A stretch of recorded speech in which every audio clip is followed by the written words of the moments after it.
कार्तिक और पार्वती का प्यार धीरे धीरे गहरा होता गया। उनका रिश्ता मजबूत हुआ और वह हर वीकेंड एक दूसरे के साथ समय बिताने लगे। कभी वे फिल्म देखने जाते तो कभी मंदिर जाकर अपने प्यार की सफलता के लिए भगवान से आशीर्वाद मांगते। समय के साथ उनका प्यार और बढ़ता गया। कार्तिक बचपन से ही अपना खुद का व्यवसाय शुरू करना चाहता था।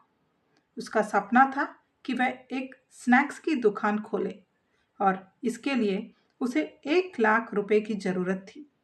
उसने अपनी सैलरी से पैसे बचाने की कोशिश की, लेकिन यह पर्याप्त नहीं था।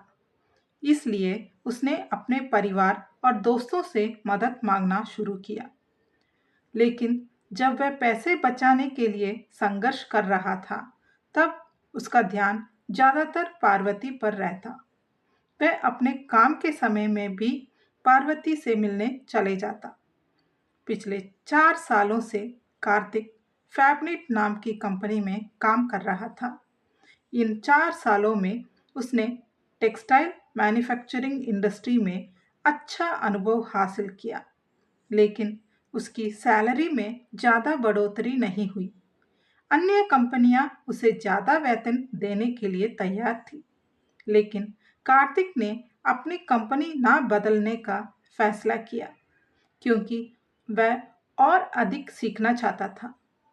लेकिन उसकी कंपनी में समस्याएं शुरू होने लगी।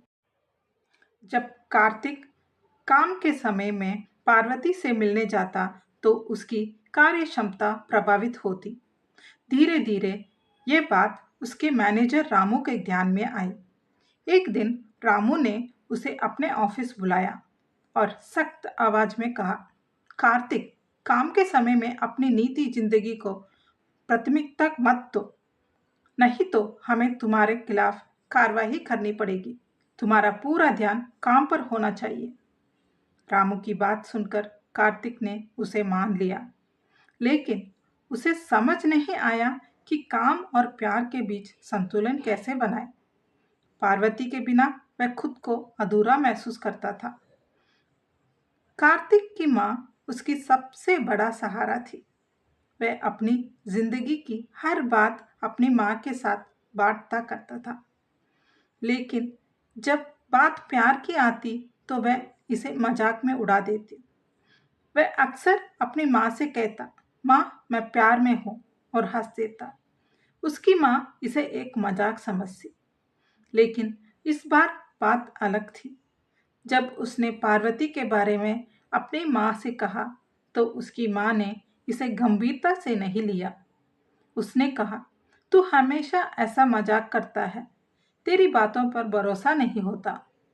लेकिन इस बार कार्तिक ने दृढ़ता से कहा, माँ मैं सच कह रहा हूँ, पार्वती मेरी जिंदगी का हिस्सा है, मैं उससे शादी करना चाहता हूँ।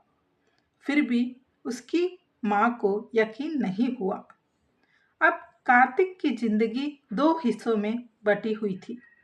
एक तरफ उसका सपना और दूसरी तरफ उसका प्यार। एक तरफ वह अपने सपनों को पूरा करने के लिए पैसे इकट्ठा करने की कोशिश कर रहा था और दूसरी तरफ वह पार्वती के साथ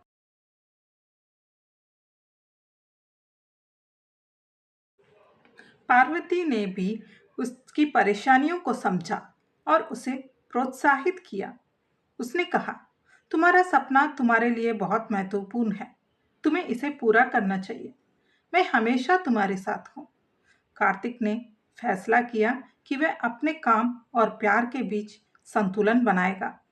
उसने पार्वती से कहा, मैं अपने सपने को पूरा करने के लिए मेहनत करूंगा, लेकिन तुम्हारे बिना मैं अपनी जिंदगी की कल्पना भी नहीं कर सकता। हमें साथ मिलकर अपना भविष्य सुंदर बनाना होगा। कार्तिक और पार्वती का रिश्ता सिर्फ प्यार नहीं, बल्कि संघर्ष और सपनों का संगम भी था।